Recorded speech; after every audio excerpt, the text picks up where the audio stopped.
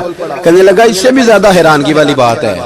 اس نے کہا وہ کیا؟ کہنے لگے مدینے میں نبی پاک آ گئے ہیں اور تو نے ابھی تک کلمہ ہی نہیں پڑھا، یہ اس سے بھی زیادہ حیرانگی والی بات ہے۔ جامع المعجزات میں حدیث موجود ہے، حضور آ گئے اور تو نے کلمہ ہی نہیں پڑھا۔ وہ شخص کہتا ہے میں سر پٹ دورا، جب آ کے سامنے کھڑا ہوا تو حضور مسکرائے، فرمایا آجا پڑھ لے کلمہ، مجھے پتا ہے تجھے کس نے بھیجا ہے۔ اللہ والوں کی باتیں مان لیا کریں۔ میں بڑی ذمہ داری سے کہتا ہوں رب کریم کے کوئی بندوں کی بات کتاب و سنت کے خلاف نہیں ہوتی، وہی تو کتاب و سنت آگے پہنچانے والے ہوتے۔ تو حضور غوث پاک فرماتے ہیں میں وہ ڈر کے گھر آیا، جب گھر پہنچا تو میرے کانوں میں آواز آ رہی تھی لبیک اللہم لبیک لبیک لا شریک لک لبیک۔ فرماتے میں چھت پہ چڑھا اور میں نے جیلان میں اپنی چھت پہ کھڑے ہو کے دیکھا تو حج کے دن تھے، میری سیدھی نظر میدان عرفات پہ گئی۔ لوگ میدان عرفات میں بیٹھ کے لبیک لبیک پڑھ رہے تھے۔ پہلے میں وہاں سے ڈر کے آیا، پھر چھت سے ڈر کے نیچے اترا، ماں کو ساری بات بتائی تو کہتی میری ماں کہنے لگی بیٹے جب تو پیدا ہونے والا تھا تو مجھے بڑی بشارتیں ملتی۔ فرماتے ہیں ماں نے نا کھولا بکسا صندوق تو 80 دینار نکالے، فرمایا پتر تم 2 بھائی ہو اور تمہارا باپ کل جاگیر 80 دینار چھوڑ گیا، 80 40 تمہارے 40 تمہارے بھائی کے۔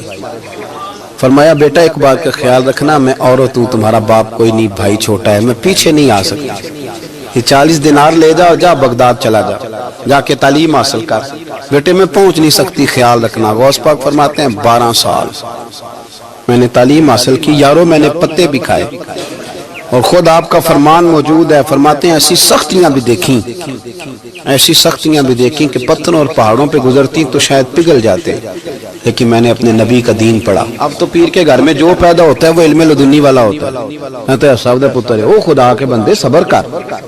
اگر غوث پاک حسنی حسینی سید ہو کے باقاعدہ پھٹی پہ بیٹھ کے پڑھتے ہیں، تو کس پیر کا مرید ہو گیا جسے علم ہی کوئی نہیں، جو جاہل آدمی ہے؟ یہ ضروری ہے، علوم دینیاں ضروری ہیں، اس کے بغیر کام نہیں چلتا۔ اور غوث پاک رضی اللہ تعالیٰ عنہ کی آپ پوری زندگی پڑھ کے دیکھ لیں، غوث پاک تمام اولیاء کے امام ہیں، ساری زندگی۔ غوث اعظم سے کسی نے پوچھا آپ نے سب سے زیادہ دین کا کام کس طرح کیا، تو فرماتے ہیں تقریر کے ذریعے۔ اب تقریر کرنے والا مولوی ہوتا ہے اور تویز دینے والا، سبحان اللہ۔ غوث پاک رضی اللہ تعالیٰ عنہ فرماتے ہیں میں نے دین کا سارا کام کس ذریعے سے کیا ہے، ہفتے میں 3 جلسے کرتے تھے اور 70 ہزار کا مجمع ہوتا تھا، اور بغیر لاؤڈ سپیکر کے تقریریں ہوتی، اور فرماتے ہیں جیسی سمجھ پہلے بندے کو آتی تھی ویسی آخری والے کو آتی تھی۔ لوگوں نے کہا حضور یہ کرم کیسے ہوا؟ فرمانے لگے میں نے جب تعلیم حاصل کر لی تو بولنا آتا ہی نہیں تھا، تو میں بڑا پریشان، ایک دن سو گیا تو خواب میں رسول کریم کا دیدار نصیب ہوا۔ فرمایا تو واز کیا کر، تیرے واز سے لوگوں کو فائدہ ہوگا۔ یا رسول اللہ میں اجمی بندہ ہوں، لوگوں کے سامنے کیسے بات کروں گا؟ تو حضور نے فرمایا منہ کھولنا ذرا۔ کہتے میں نے منہ کھولا تو محبوب نے 7 دفعہ لعاب دہن ڈالا میرے منہ میں۔ آپ فرماتے ہیں پھر بولتا میں تھا، اثر کوئی اور پیدا کر دیتا۔ حضور غوث پاک رضی اللہ تعالیٰ عنہ نے 40 سال دین کا کام کیا۔ صبح کے وقت فقہ کا درس دیتے تھے، فجر کے بعد کچھ دیر کا ناشتہ کرتے سو جاتے، پھر آ کے مدرسے میں پڑھاتے باقاعدہ بچوں کو۔ غوث پاک رضی اللہ تعالیٰ عنہ کی سیرت پر آپ ساری کتابیں پڑھ لیں، ساری کتابیں لو، میں نے بھی بڑا ہی دعویٰ کر دیا، یعنی ساری کتابیں جتنی اب تک چھپی ہوئی ہیں ساری پڑھ لو، کہیں نہیں ملے گا کہ ہم غوث پاک کے آستانے پہ گئے، غوث پاک کسی بندے نے یہ نہیں کہا ہم غوث پاک کے آستانے پہ گئے، غوث پاک کے دربار پہ گئے، سب نے یہی لکھا ہے کہ ہم حضور غوث پاک کے مدرسے میں گئے. ہمارے نا مدرسوں میں سبق تقسیم ہوتے ہیں. سال جب شروع ہوتا ہے نا تو سبق تقسیم ہوتے ہیں. ہمارے مدرسے میں بھی تقسیم کرتے ہیں ہمارے مولانا. آپ حدیث پاک پڑھائیں گے, فلانا استاد منطق پڑھائے گا, فلانا فلسفہ پڑھائے گا, فلانا یہ سبق تقسیم ہوتا ہے, فلانا قرآن, فلانا حدیث, فلاں فقہ.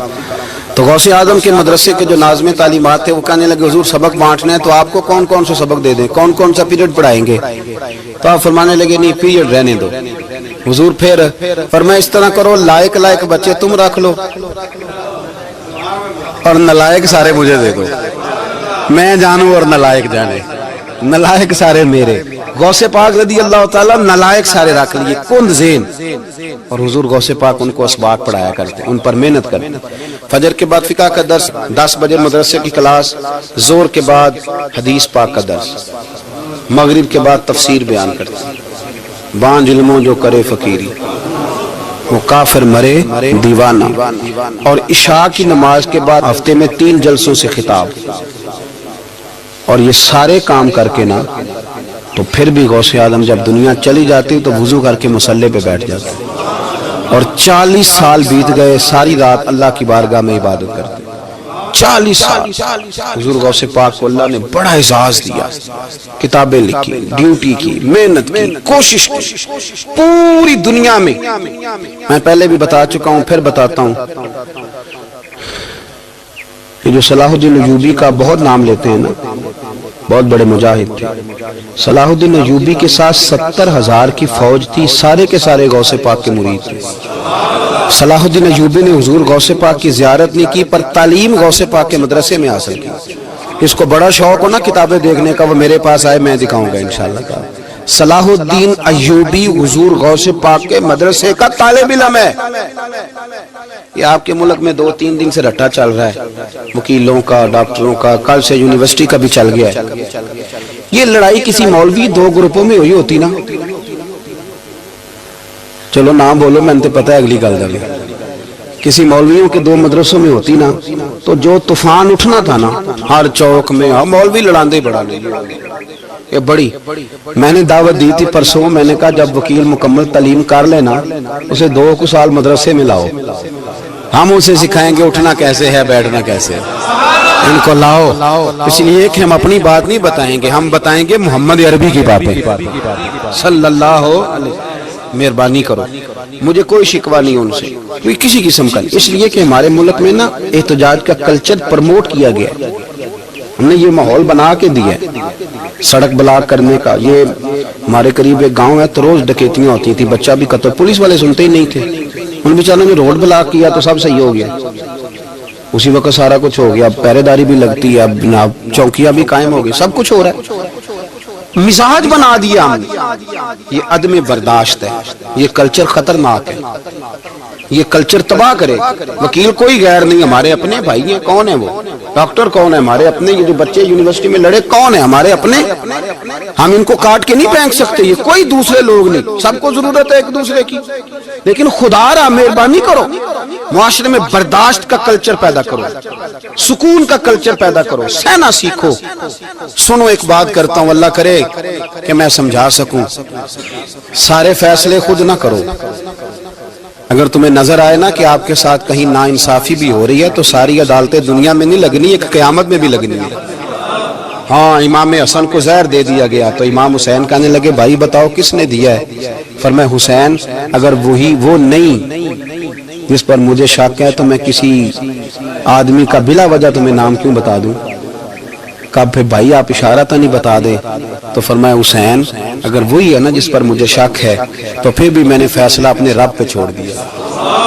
فرمایا میرے رب سے زیادہ بہتر فیصلے کرنے والا کوئی موجود, کچھ فیصلے اللہ پہ چھوڑ دے. آپ یقین کریں آپ کو بڑا ہی مزہ آئے گا, آپ کو سکون آئے گا زندگی میں. کچھ فیصلے اللہ پہ چھوڑو, برداشت کا کلچر پروموٹ کریں اس وطن کے اندر. یہ بڑا پیارا ملک ہے, اس میں برداشت کا کلچر پیدا کریں. وکیل کو ہر وقت ڈاکٹر کی ضرورت, ڈاکٹر کو ہر وقت وکیل کی ضرورت ہے. ہم ایک دوسرے کے بغیر دیکھیں نا, میں نے آئین بھی رکھا ہوا ہے پاکستان کا, لیکن اس کے باوجود کوئی مسئلہ بن جائے تو میں کسی وکیل صاحب کو فون کرتا ہوں, میرے دوست ہے، میں پوچھتا ہوں کہ یار یہ مسئلہ ہے، اس کا کیا حل ہے؟ ہم مل کے رہتے ہیں معاشرے میں، برداشت کے کلچر کو پروموٹ کریں، پیار کریں، محبت بانٹیں، یہ وطن ہے، اس کو مل کے سنواریں گے تو انشاءاللہ تعالی یہ رسول اللہ کے دین کا قلعہ بنے گا بڑا مضبوط۔ اس سے پیار کریں، مثبت غلط بات ہے تو اس کو آپ سمجھائیں، اس پر تبلیغ کریں، لیکن یہ نہ کریں کہ آپ عدم برداشت کا ماحول پیدا کریں۔ حضور غوث پاک رضی اللہ تعالیٰ عنہ دین کا کام۔ ایک بات، اللہ والوں کے پاس لوگ دعاؤں کے لیے جاتے ہیں، کیوں جاتے ہیں؟ سنو، میرے ساتھ ایک شخص رہتا ہے، صبح سے شام تک میری ڈیوٹی کرتا ہے، نوکری کرتا ہے، خدمت کرتا ہے، گاڑی چلاتا ہے، یہ کرتا ہے، وہ کرتا ہے۔ ایک صاحب ہیں جو 3 سال کے بعد ملتے ہیں، وہ جو 3 سال کے بعد ملتے ہیں وہ شکوہ کرتے ہیں کہ پیر صاحب اس کی بات زیادہ مانتے ہیں۔ تو پیر صاحب اب کدھر جائیں؟ یہ سارا دن پیر صاحب کی مانتا ہے۔ نہیں سمجھ آ رہی ہے آپ کو بات؟ یہ مزاج ہے نا جی۔ ایک بندہ سارا دن دنیا داری کرے، مال کمائے، پتہ نہیں جھوٹ بولے، بڑا کچھ کرے، اور ایک اللہ کا ولی جو اپنا بنائے کچھ نہ، سارا دن رسول اللہ کی باتیں کرے، سارا دن اللہ کے دین کی خدمت کرے، اور بھائی وہ جب ہاتھ اٹھاتا ہے نا تو پھر اللہ اس کی بات کو قبول کرتا ہے۔ کچھ میرے خاص ہیں، کچھ تیرے خاص ہیں، تو کچھ رب کے بھی خاص ہیں، اور اس پر بھی میں پہلے آیت پڑھ لوں گا تاکہ دلیل مضبوط ہو جائے۔ اللہ فرماتے ہیں واللہ یختص برحمتہ من یشاء، فرمایا میں نے کچھ بندوں کو اپنی رحمت سے اپنا خاص بنا لیا۔ کچھ بندے اللہ کے بس اللہ کی بارگاہ میں وہ دعائیں کرتے ہیں تو اللہ قبول فرما لیتا ہے، پتر اللہ ہی دیتا ہے، لیکن اللہ کا ولی دعا تو کر سکتا ہے نا۔ اللہ کا ولی، میری بات کی سمجھ آ رہی ہے؟ بیٹا کون دیتا ہے؟ اللہ۔ حضرت محدث اعظم رحمۃ اللہ علیہ کے پاس ایک شخص نے آ کے کہا جی ولی اللہ بیٹا دے سکتا ہے؟ آپ فرمانے لگے ولی اللہ اللہ سے ملا سکتا ہے؟ نہیں وہ تو ہے ہی ولی اللہ، تو اس نے ملا دینا ہے۔ تو فرمایا جو اللہ سے ملا دے بیٹا تو چھوٹی سی بات ہے، تو دیکھ نہ کہ جو اللہ تک تجھے لے گیا تو پھر پتر پیچھے رہ گئے، لیکن بیٹا دیتا کون ہے؟ بول کے بتائیں، بول کے۔ اللہ دیتا ہے۔ دعا کون کرتا ہے؟ اللہ کا ولی دعا کر دیتا ہے۔ بی بی آ گئی روتی ہوئی غوث پاک کے پاس، کہنے لگی 6 بیٹیاں ہیں۔ خامد اور سسر کہتے ہیں کہ 7ویں بھی بیٹی ہوئی تو طلاق دے دیں گے۔ تھوڑا سا اگر بندہ مالدار بھی ہو تو پھر وہ ہمارا دماغ جہاں مرضی چلتا ہے نا، یہ جہالت آج بھی بہت ساری جگہوں پہ پائی جاتی ہے۔ تہذیب سکھاتی ہے جینے کا سلیقہ، تعلیم سے جاہل کی جہالت نہیں جاتی۔ تو رو پڑی۔ حضور غوث پاک رضی اللہ تعالیٰ عنہ نے بلایا اس کے شوہر کو بھی اور سسر کو بھی، فرمایا یہ دیکھ یہ تو اللہ کے کام ہے، جس کو چاہے بیٹیاں دے، جس کو چاہے بیٹے دے۔ تو جو نہیں مانتے حضور غوث پاک کی بھی نہیں مانتے، انہوں نے کہا جی نہیں دی، میں تو نکاح کروں گا۔ چلے گئے تو غوث پاک کی بارگاہ میں وہ بیٹی اور اس کا باپ اور اس کی ماں پھر آئے، کہنے لگے حضور مہربانی فرمائیں۔ پھر اللہ کے ولیوں کے پاس ایک قوت ہوتی ہے جس کا نام مصلی ہے۔ مصلی بہت بڑی طاقت، بہت بڑی۔ حضور نے فرمایا دعا صلاح المومن، فرمایا دعا مومن کا ہتھیار ہے۔ یہ مومن جب ہاتھ اٹھاتا ہے تو پھر عرش کا مالک دروازے کھول دیتا ہے کرم کے۔ حضور غوث پاک نے مصلی بچھا لیا اور رو پڑے، کہنے لگے مالک کریم اس بی بی کے دل میں کس نے بات ڈالی تھی کہ عبد القادر کے دروازے پہ جا؟ دیکھیں منانے کا انداز، منانا آتا ہے نا۔ اللہ کس نے اس کے دل میں بات ڈالی کہ عبد القادر کے دروازے جا؟ کس نے ڈالی؟ اور مالک اگر تو نہیں ڈالی تھی تو کیا تو اب اپنے عبد القادر کو رسوا کرے گا؟ اگر تو نہیں بھیجا ہے کہ ادھر جا تو اب تو رسوا کرے گا؟ حضور غوث پاک رضی اللہ تعالیٰ عنہ دعا مانگ کے چہرے پہ ہاتھ پھیرے، بچی کے سر پہ ہاتھ رکھا، فرمانے لگے پتر جا، مجھے امید ہے اللہ نے 6 بیٹیاں دی ہیں تو 7 بیٹے بھی عطا فرمائے گا۔ تو بی بی کہتی ہے پھر رب نے فضل فرمایا اور 7 ہی بیٹے عطا فرمائے، پھر 7 ہی بیٹے رب کریم نے دیے۔ تو جو اللہ کی مان تھا پھر اللہ بھی اس کی، تو اس میں اختلاف کی کیا بات ہے؟ یہ سادی سی بات ہے۔ ایک بغداد کا سوداگر تھا، بڑا مالدار تھا۔ ایک دن اس نے بغداد کے سارے علماء اور مشائخ کی دعوت پکائی تو غوث پاک کے پاس بھی آیا، کہنے لگا حضور شام کا کھانا ہے۔ آپ نے اس کا چہرہ دیکھا تو وہ رو پڑا، کہنے لگا بغداد کے پیر انکار نہ کرنا۔ آپ نے فرمایا تو جا میں آؤں گا۔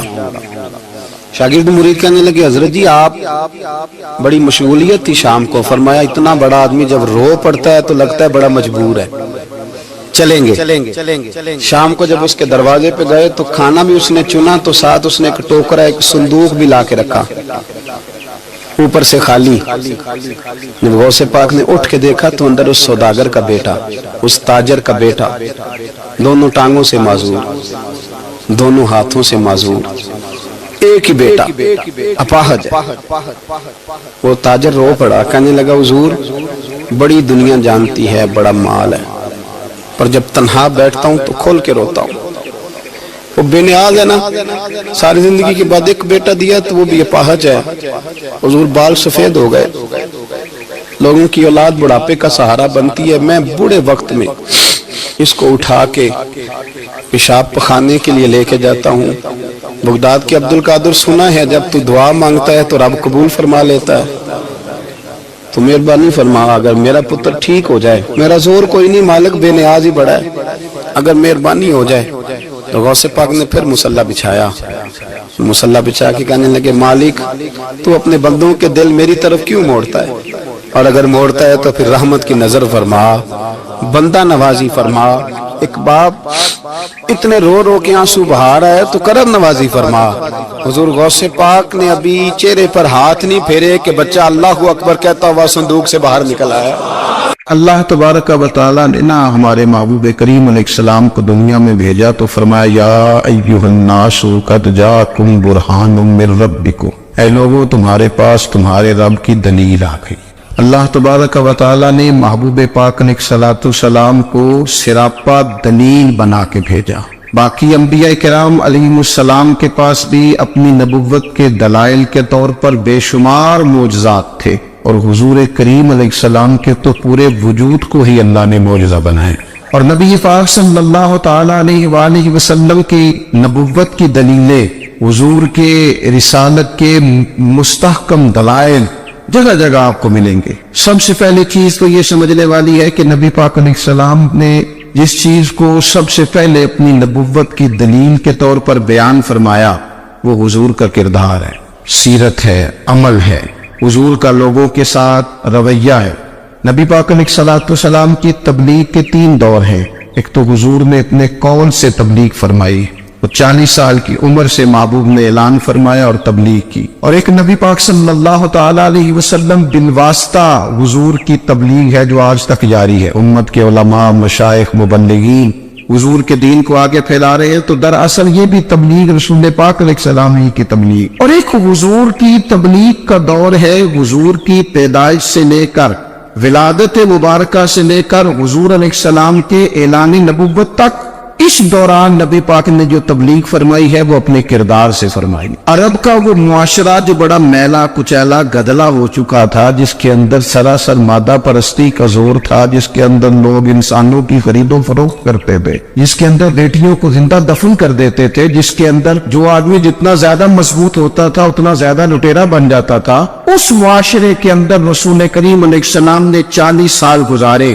اور اس طرح گزارے کہ جو بیگانے بھی تھے وہ بھی کہا کرتے تھے یہ صادق ہے, یہ امین ہے. اور جب حضور نے اعلان نبوت کیا تو فرمایا, یہ قرآن مجید کے لفظ ہے, فرمایا فَقَدْ لَبِثْتُ فِيكُمْ عُمَرًا مِّن قَبْلِهِ أَفَلَا تَعْقِلُونَ, میں تمہارے بیچ عمر کا ایک حصہ گزار چکا ہوں, تمہیں عقل نہیں ہے, شعور نہیں ہے. نبی کریم علیہ السلام نے اپنے کردار کو, اپنے عمل کو اپنی نبوت کی دلیل کے طور پر بیان فرمایا. وہ تو حضرت حلیمہ بھی فرماتی ہیں نہیں, جب میں نبی کریم علیہ السلام کو اپنے گھر لے گئی تو میرا اپنا بچہ بھی دودھ پیتا تھا, 2 میرے بیٹے ہو گئے, ایک میری یہ نسبی اولاد اور حضور میری رضائی اولاد. تو کہتی ہے جب میں کریم محبوب علیہ السلام کو اپنے سینے سے لگاتی تھی تو حضور میرے ایک پستان سے دودھ پیتے تھے اور دوسرا اپنے بھائی کے لیے چھوڑ دیا کرتے. یہاں سے رسول کریم علیہ السلام نے کردار کے ذریعے تبلیغ اور پھر اعلان نبوت سے پہلے ایک تنظیم عرب کے جوانوں پر, عرب کے سرداروں پر مشتمل بنائی گئی, جس میں نبی کریم علیہ السلام نے بڑا حصہ لیا سرکار نے, اور بڑے اہم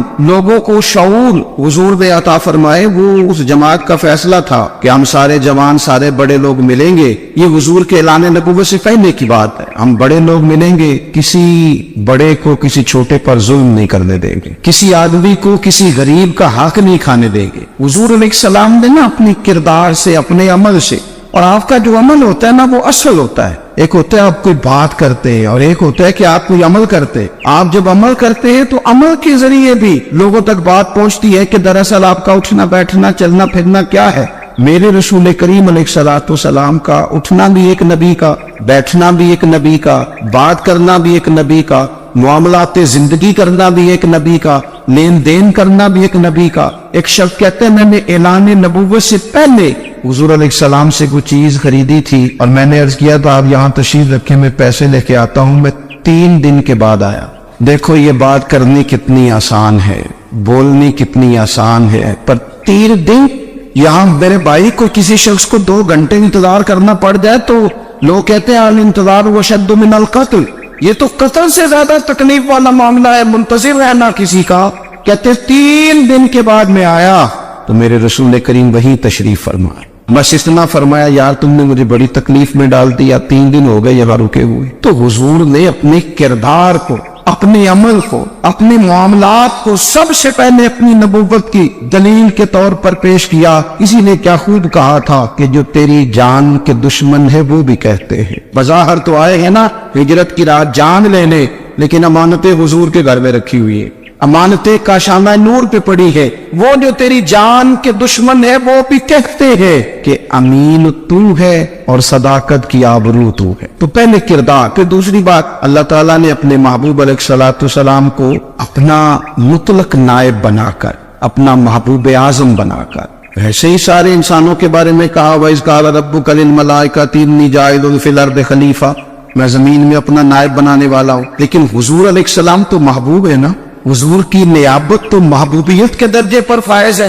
تو رسول پاک کو رب کریم نے اس طرح کا بنا کے بھیجا کہ حضرت عبداللہ ابن رواحہ رضی اللہ تعالیٰ عنہ بیان فرماتے ہیں کہ اگر حضور کوئی معجزہ نہ بھی دکھاتے، نبی کریم علیہ السلام سے کوئی اعجاز لوگ نہ بھی دیکھتے، تو محبوب کا تو چہرہ ہی اس طرح کا تھا، لوگوں نے دیکھتے جانا تھا اور کلمہ پڑھتے جانا تھا. لیکن باوجود اس کے میرے رسول پاک کا اعجاز یہ ہے، کمال یہ ہے کہ حضور کبھی اشارہ کر دیں تو چاند 2 ٹکڑے ہو جائے، کبھی دعا مانگ دیں تو ڈوبا ہوا سورج واپس آ جائے، کبھی محبوب گزرنے لگے تو پتھر آپ پر سلام پڑے، کبھی حضور پہاڑ پر چڑھ جائے تو پہاڑ وجد میں آ کر جھومنے لگے. محبوب کا کبھی نماز پڑھاتے ارادہ بن جائے تو اللہ تعالیٰ قبلے کا رخ ہی تبدیل فرما دے. کیا خوبصورت سوچ ہے اور کیا نظریہ دیتے ہیں بریلی کے امام. فرماتے اجابت کا جوڑا عنایت کا صحرا دلہن بن کے نکلی دعائے محمد، اور اجابت میں جھک کر گلے سے لگایا بڑی ناز سے جب دعائے محمد. دیکھو خدا کی رضا چاہتے ہیں، دو عالم خدا چاہتا ہے رضائے محمد صلی اللہ تعالی علیہ وسلم. اور ایک مقام پہ فرماتے ہیں نائب دست قدرت پہ لاکھوں سلام، نائب دست قدرت پہ لاکھوں سلام. تو اللہ تعالیٰ نے نبی پاک صلی اللہ تعالی علیہ وسلم کو جو اعجاز. پھر ایک اور بات، حضور امی ہے.